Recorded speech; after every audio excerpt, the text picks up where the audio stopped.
ලංකාචාර්යතුමාගෙන් අහන්නට කැමති මේ සංවේදීතාවය කියන එක හෙමින් සැරේ උපක්‍රමශීලීව පාසල් දරුවන්ට ගෙනීමේදී රසවින්දනය මොන වගේ රෝල් එකක්ද ප්ලේ කරන්නේ මොන වගේද ඔබ ඒ දේ අයට උගන්වන්නේ?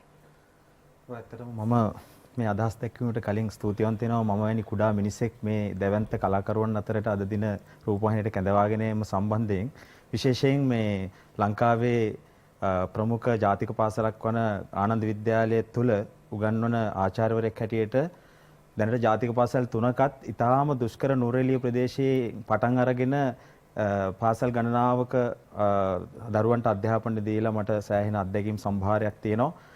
ඒ වගේම මගේ අධ්‍යාපන කටයුතු කුරුණෑගල මලියදේව විද්‍යාලය තුල ඈත අතීතයේ සිදු වුණු වකවානුවේ සිට මේ දක්වා අපි ලැබපු අත්දැකීම් සම්භාරයක් සමගින් විශේෂයෙන් ගුරුවරයෙක් හැටියට පුංචි පාසල් වල ඉඳලා ආනන්ද විද්‍යාලය වගේ ලංකාවේ දැවැන්ත පාසලක් දක්වා දරුවන්ගේ චර්යා රටාවන් පිළිබඳව ඉතාමත් සංවේදී නිරීක්ෂණයක මගේ ජීවිත කාලය තුල විශේෂයෙන් මේ වෘත්තීය ජීවිතය තුල අවුරුදු 27ක් පමණ දැන් නියැලීලා සිටින්නේ.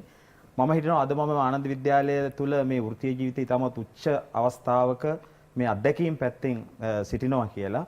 ඉතින් මම ඇත්තටම දැක්ක ආනන්ද විද්‍යාලයට ආවයින් පස්සෙත් මේ දරුවන් තුල මේ පාසල් ජීවිතය තුළ පවතින මේ නොසන්සුන්තාවය.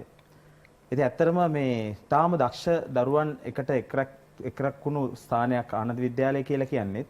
එහෙත් පන්ති කාමර තුළ අපි දකින මේ නොසන්සුන් බව අද පාසල් පද්ධතිය පුරාම දරුවන් වසාගෙන සිටින තත්වයක් තියෙන්නේ මේ වෘත්තය තුළ සැබෑ මෙහෙවරක් කරන පුද්ගලයෝ හැටියට අපි ඒක අත්විඳිනවා.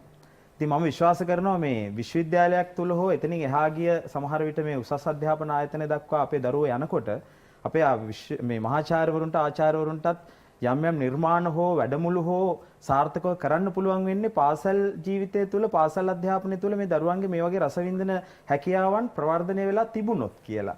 මේකට අඩිතාලම වැටෙන්න ඕනේ පාසල් පද්ධතිය තුලින් පාසල තුලින්.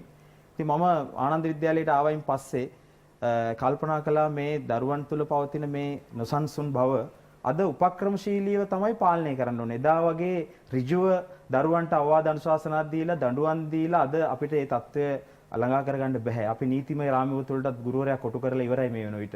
ඒ කෙසේ වෙතත් දරුවෝ හදා ගන්නත් ඕනේ.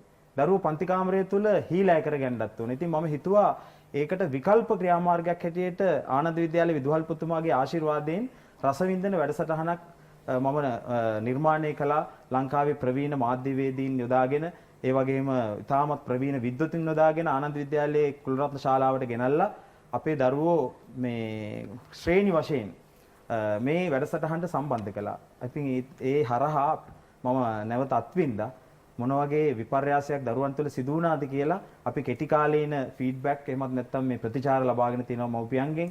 ඒ වගේම දීර්ඝ කාලීනවත් මාස කිහිපයක් ගිහිල්ලා මේ දරුවන් තුළ චර්යාත්මකව ඇතිවන වෙනස්කම් විපර්යාසයන් පිළිබඳව නැවත සමීක්ෂණය යෙදලා තියෙනවා.